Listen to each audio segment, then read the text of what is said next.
সরকারে প্রধানমন্ত্রী শেখ হাসিনা ১৬ বছর আগে রাষ্ট্র ক্ষমতায় আসেন।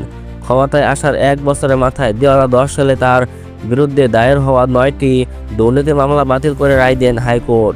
কিন্তু রাষ্ট্র ক্ষমতায় থাকায় তখন ওইসব রায়ের বিরুদ্ধে কোনো আপিল করেনি দুদক।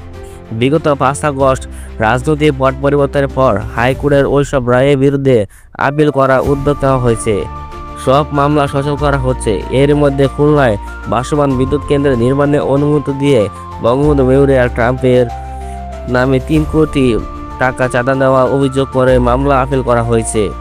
হাইকোর্টের রায়ের ৫,৪৫২ দিন পর এই আপিল দায়ের করা হয়েছে।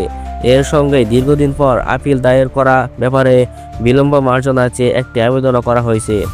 গত মঙ্গলবার আপিল বিভাগের চেয়ারম্যান বিচারপতি আদালতে আপিল মামলাটি শুনানির জন্য উত্থাপন করা হয়। পরে আদালত এ বিষয়ে আগামী ১৮ মে আপিল বিভাগের নিয়মিত বেঞ্চে শুনানির জন্য পাঠিয়েছেন।